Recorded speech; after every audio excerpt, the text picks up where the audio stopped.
അസ്മാ ഉൽ ഹുസ്നകൾ ഉപയോഗിച്ചുകൊണ്ട് ചോദിക്കുക എന്നതാണ്. പ്രാർത്ഥിക്കുമ്പോൾ, ദുആ ചെയ്യുമ്പോൾ അള്ളാഹുവിൻ്റെ അസ്മാകളുണ്ട്, അസ്മാ ഉൽ ഹുസ്ന. അത് എടുത്തു പറഞ്ഞ് അത് ഉപയോഗിച്ചുകൊണ്ട് ചോദിക്കുക എന്നതാണ്. അല്ലാഹു സുബ്ഹാനഹു വ തആല സൂറത്ത് ഇസ്രായിൽ പറഞ്ഞു 110-ാമത്തെ ആയത്തിൽ, ഖുലിദുല്ലാഹ് അവിദുർ റഹ്മാൻ അയ്യമ്മാ തദ്ഉ ഫലഹുൽ അസ്മാഉൽ ഹുസ്ന. നിങ്ങൾ അള്ളാഹ്ന്ന് വിളിക്കുക, അല്ലെങ്കിൽ റഹ്മാനെ എന്ന് വിളിക്കുക. എന്ത് തന്നെ നിങ്ങൾ വിളിച്ചാലും ഫലഉൽ അസ്മാഉൽ ഹുസ്ന, അള്ളാഹുവിനുള്ളത് ഉദാത്തമായ നാമങ്ങളാണ്. അപ്പോൾ അള്ളാഹുവേ, റഹ്മാനെ എന്നൊക്കെ തുടങ്ങി അള്ളാഹുവിൻ്റെ ഇസ്മുൽ അഅ്ലമാകട്ടെ, അസ്മാഉൽ ഹുസ്നകളിൽപ്പെട്ട മറ്റ് നാമങ്ങളാകട്ടെ, നിങ്ങളത് അറിഞ്ഞ് മനസ്സിലാക്കി അത് ഉപയോഗിച്ചുകൊണ്ട് ദുആ ചെയ്യുക എന്നത് ദുആയുടെ മര്യാദകളിൽപ്പെട്ടതാണ്. സൂറത്ത് അറാഫിലെ 180-ാമത്തെ ആയത്താണ് ഞാൻ ഓതി വെച്ചത്. വലില്ലാഹിൽ അസ്മാഉൽ ഹുസ്ന, അള്ളാഹുവിന് ഉദാത്തമായ നാമങ്ങളുണ്ട്. ഫദ്ഉഹു ബിഹാ, നിങ്ങൾ അത് ഉപയോഗിച്ചുകൊണ്ട് ദുആ ചെയ്യുക. വലില്ലാഹിൽ അസ്മാഉൽ ഹുസ്ന. ഇപ്പോൾ സൂറത്ത് ഇസ്രായിലെ 110-ാമത്തെ ആയത്തിനെ ഈ ആയത്ത് കൊണ്ടാണ് വിശദീകരിക്കപ്പെട്ടിട്ടുള്ളത്. എന്തിനാണ് അള്ളാഹുവിന് അസ്മാഉൽ ഹുസ്നകൾ ഉള്ളത്? ഫദ്ഉഹു ബിഹാ, നിങ്ങൾ ആ നാമങ്ങൾ ഉപയോഗിച്ചുകൊണ്ട് അള്ളാഹുവിനോട് ദുആ ചെയ്യുക. വദറുൽ ലദീന യുൽഹിദൂന ഫീ അസ്മാഇഹി, അള്ളാഹുവിൻ്റെ പേരുകളിൽ കൃത്രിമം കാണിക്കുന്ന ആളുകളുണ്ട്, അവരെ നിങ്ങൾ വിട്ടേക്കുക. സയുജ്സൗന മാ കാനൂ യഅമലൂൻ, അവർ പ്രവർത്തിച്ചു വരുന്നതിൻ്റെ ഫലം അവർക്ക് വഴിയെ നൽകപ്പെടുക തന്നെ ചെയ്യും. അപ്പോൾ അള്ളാഹുവിനോട് നമ്മൾ പ്രാർത്ഥിക്കുമ്പോൾ അള്ളാഹുവിൻ്റെ നാമങ്ങൾ ഉപയോഗിച്ചുകൊണ്ട് പ്രാർത്ഥിക്കുക. പലപ്പോഴും നമുക്ക് വരുന്ന വലിയ ഒരു അപജയം എന്ന് പറയുന്നത്, അള്ളാഹു നമുക്കൊരു വലിയ ഭാഗ്യം നൽകിയിട്ടുണ്ട്, ആ ഭാഗ്യം നമ്മൾ തിരിച്ചറിയാതെ പോവുക. ആ ഭാഗ്യം എന്താണെന്ന് ചോദിച്ചാൽ നമ്മുടെ പ്രാർത്ഥന അള്ളാഹുവിനോട് മാത്രമാണ് എന്നതാണ്. അള്ളാഹുവിനോട് മാത്രം ദുആ ചെയ്യുക എന്ന ആ മഹാഭാഗ്യം നമ്മുടെ മറ്റ് അമലുകളുടെയൊക്കെ സ്വീകാര്യതയാണത്. അതിന് അല്ലാഹു തആല, നമുക്കറിയാം ഒട്ടനവധി ആളുകൾ തൗഹീദ് മനസ്സിലാക്കി പഠിച്ച ആളുകൾക്കറിയാം ഇതിൻ്റെ ഗൗരവം എന്താണെന്നുള്ളത്. അതറിയാത്തത് കൊണ്ടാണ് പലരും ഇന്നും അതിൽ നമ്മുടെ സ്വന്തം മാതാപിതാക്കളടക്കമുണ്ട്, നമ്മുടെ മക്കളുണ്ട്, ജേട്ടനുജന്മാരുണ്ട്, ഭാര്യമാർ, കൂടെ കിടന്നുറങ്ങുന്ന ഭാര്യമാർ വരെയുണ്ട്, അള്ളാഹുവല്ലാത്തവരോട് സങ്കടം പറയുന്നവരും പ്രാർത്ഥിക്കുന്നവരുമായി. ഇത് മനസ്സിലാക്കിയ നമുക്കുള്ള ഏറ്റവും വലിയ സങ്കടം, റബ്ബേ, എൻ്റെ ഭാര്യ ഇത് മനസ്സിലാക്കുന്നില്ലല്ലോ, എൻ്റെ മക്കൾ മനസ്സിലാക്കുന്നില്ലല്ലോ, എൻ്റെ മാതാപിതാക്കൾ ഇത് മനസ്സിലാക്കുന്നില്ലല്ലോ, അവരുടെയൊക്കെ കണ്ണിൽ ഏറ്റവും മോശപ്പെട്ടവനാണ് ഞാൻ, ഏറ്റവും നികൃഷ്ടനാണ് അവരുടെ കണ്ണിൽ ഞാൻ. എന്താ ഞാൻ ചെയ്ത തെറ്റ്? എൻ്റെ ഭാര്യയെ നോക്കാത്തതല്ല, മക്കളെ നോക്കാത്തതല്ല, വാപ്പാനെ ഉമ്മാനെ പരിചരിക്കാത്തതല്ല, മറിച്ച് അവരുടെ കണ്ണിൽ ഞാൻ ഏറ്റവും മോശപ്പെട്ടവനായത് ഞാൻ എൻ്റെ റബ്ബിനോട് മാത്രം ദുആ ചെയ്യുന്നു എന്ന വിഷയമാണ്. സഹോദരങ്ങളെ, ഞാനിത് പറഞ്ഞ് നമ്മൾ ഇത് അനുഭവിക്കുന്ന ആൾ, ഈ ഭാഗ്യം തിരിച്ചറിഞ്ഞ ആൾക്കാരാണ്. പ്രാർത്ഥന അള്ളാഹിനോട് മാത്രമേ നമ്മൾ നടത്തുന്നുള്ളൂ. പക്ഷെ നമുക്ക് വരുന്നൊരു പരാജയം എവിടെയെന്ന് അറിയങ്ങൾ, ഇത് അറിഞ്ഞിട്ടും ഇത് മനസ്സിലാക്കിയിട്ടും അള്ളാഹുവിനെ മനസ്സിലാക്കാൻ നമുക്ക് കഴിയുന്നില്ല എന്നുള്ളതാണ്. അള്ളാഹിനോട് മാത്രം പ്രാർത്ഥിക്കുന്ന നമുക്ക് അള്ളാഹിനെ അറിഞ്ഞ് പ്രാർത്ഥിക്കാൻ കഴിയുന്നില്ല. ഇതൊരു വലിയ പ്രശ്നമാണ്. നമ്മൾ എവിടെ നിർത്തിയെന്നറിയോ? തൗഹീദ് മനസ്സിലായി, അവിടെ നമ്മൾ നിർത്തി. പിന്നെ അള്ളാഹിനെ പറ്റി കൂടുതൽ പഠിക്കാനും മനസ്സിലാക്കാനും തയ്യാറാകാത്ത ഒരു കാര്യം നമ്മുടെ വലിയ പരാജയമാണ്. പ്രാർത്ഥനയ്ക്ക് ഉത്തരം കിട്ടണമെങ്കിൽ ആദാബുകൾ നിർബന്ധമായും പാലിക്കണം. ആ ആദാബുകളാണ് നമ്മൾ പറഞ്ഞു വരുന്നത്. നമ്മൾ കേട്ട ഇതിനു മുമ്പ് പറഞ്ഞ 7 ആദാബുകളും വളരെ പ്രധാനപ്പെട്ടതാണ്, മര്യാദകളായി പഠിപ്പിക്കപ്പെട്ടത്. അതിൽ 8ാമത്തെ കാര്യമാണിത്. അള്ളാഹിനെ മനസ്സിലാക്കി പ്രാർത്ഥിക്കുക, ദുആ ചെയ്യാം. എങ്ങനെ സഹോദരങ്ങളെ നമുക്ക് അള്ളാഹിനെ മനസ്സിലാക്കാൻ പറ്റുക? അള്ളാഹിൻ്റെ കലാമിലൂടെ അല്ലാതെ നമുക്ക് മനസ്സിലാക്കാൻ പറ്റുമോ? അള്ളാഹുവിനെ അള്ളാഹിൻ്റെ കലാമിലൂടെയല്ലാതെ, അവൻ്റെ വാക്കുകളിലൂടെയല്ലാതെ നമുക്ക് മനസ്സിലാക്കാൻ കഴിയില്ല. അള്ളാഹിനെ പറ്റി അള്ളാഹ് പറഞ്ഞു തന്നാലേ അത് നമുക്കറിയുള്ളൂ. അള്ളാഹിൻ്റെ കലാം ഏതാ? ഖുർആനാണ്. ഖുർആനിൻ്റെ ഇൽമിനെ 2ആയി പണ്ഡിതന്മാർ ഭാഗിച്ചു. ഖുർആനിൽ ഒരുപാട് ഇൽമുകളുണ്ട്. ആ ഇൽമുകളെ ഏറ്റവും ചുരുങ്ങിയത് രണ്ടായി ഭാഗിച്ചാൽ പണ്ഡിതന്മാർ പറയും, ഒന്ന് മഅരിഫത്തുള്ള, രണ്ട് തഅറുഫു ശൈത്താൻ. ഖുർആനിൻ്റെ ഇൽമുകൾ രണ്ട് വിധമാണ്. പണ്ഡിതന്മാർ ആ ഖുർആനിൻ്റെ ഇൽമിനെ രണ്ടായിട്ട് ഭാഗിച്ചു. ഒന്ന് മഅരിഫത്തുള്ള, ഖുർആൻ പഠിക്കുമ്പം, അള്ളാഹിൻ്റെ കലാമ് പഠിക്കുമ്പോൾ നമുക്ക് കിട്ടുന്ന ഇൽമ് അള്ളാഹിനെ പറ്റിയുള്ള അറിവാണ്. രണ്ട് തഅറുഫു ശൈത്താൻ, ശൈത്താനെ കുറിച്ചുള്ള തിരിച്ചറിവാണ്. ഇത് രണ്ടുമാണ് ഖുർആനിൻ്റെ ഇൽമിൽ ഏറ്റവും പ്രധാനപ്പെട്ട രണ്ട് ഇൽമ്. ഇതിൽ ഒന്നാമത്തെ ഇൽമാണ് മഅരിഫത്തുള്ള. സഹോദരങ്ങൾ, നമ്മൾ എവിടേക്കാണ് മടങ്ങിപ്പോകേണ്ടത്? അള്ളാഹുവിൻ്റെ അടുക്കലേക്ക് തിരിച്ചു പോകേണ്ടവരാ.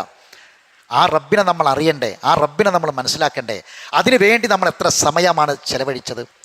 നമുക്ക് നമ്മുടെ മകളോട് ഇഷ്ടമുണ്ട്, നമ്മളെ മകളോട് സ്നേഹമുണ്ട്, നമ്മളെ കരളിൻ്റെ കഷ്ടമാണ് മകൾ, അല്ലേ?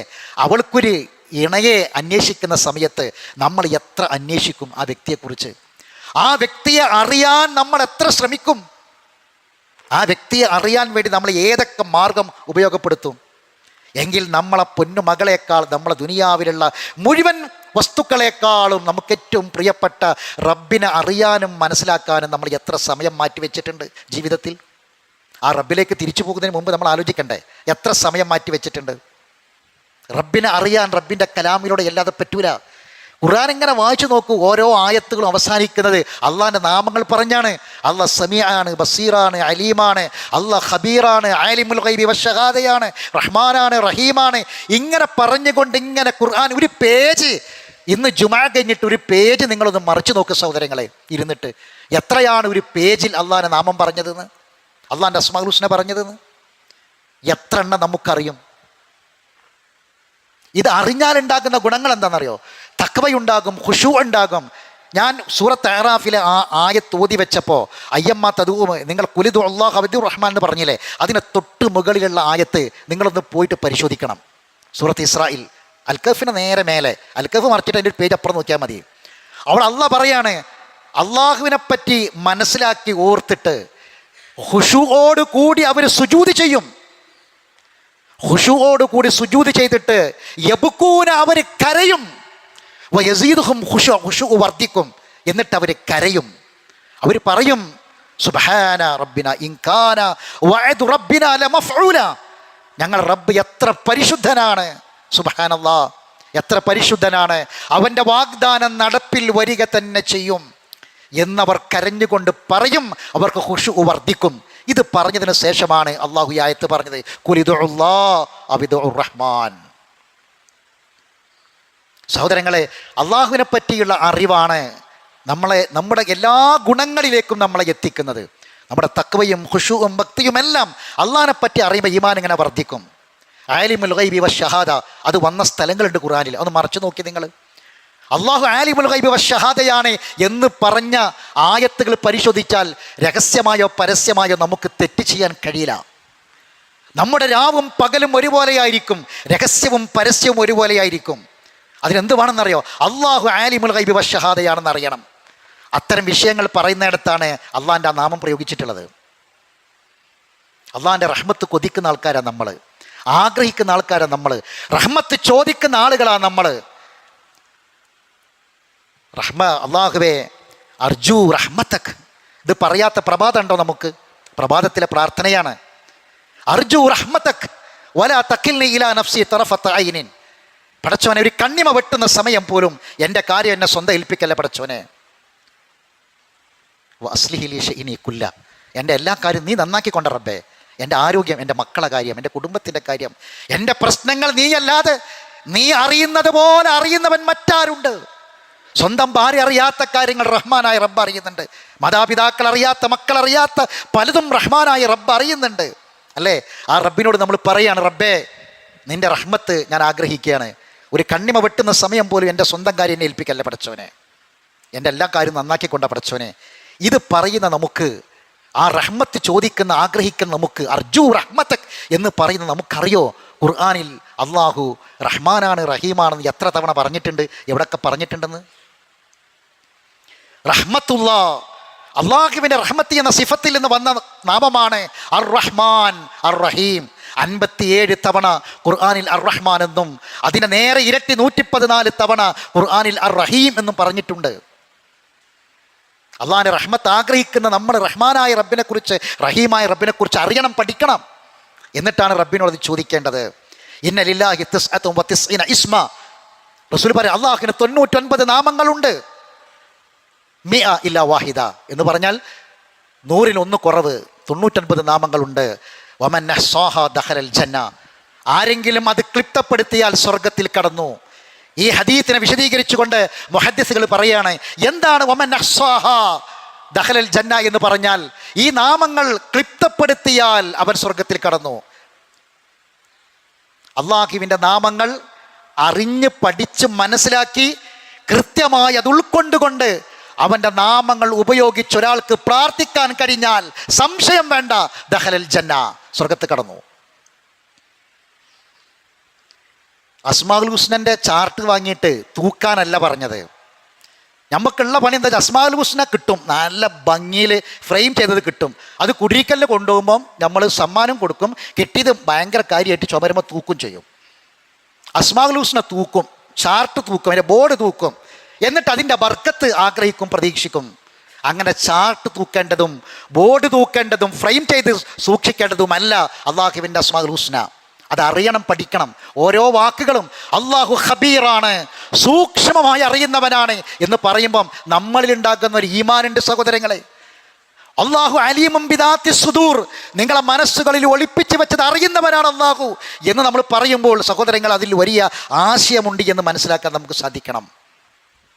അപ്പോൾ വലില്ലാഹിൽ അസ്മാഉൽ ഹുസ്ന ഫദ്ഉഹു ബിഹാ, അള്ളാഹുവിൻ്റെ നാമങ്ങൾ പഠിക്കുകയും മനസ്സിലാക്കുകയും ചെയ്തിട്ട് ആവശ്യങ്ങൾ നമ്മൾ അള്ളാഹിനോട് പറയുമ്പോൾ അള്ളാഹിനെ പറ്റി മനസ്സിലാക്കിയിട്ട് പറയുക. നമുക്ക് ഓരോ കാര്യങ്ങളുണ്ട്, റിസ്ക് വിശാലമായി കിട്ടണം, കടമുണ്ട്, ബാധ്യതകളുണ്ട്.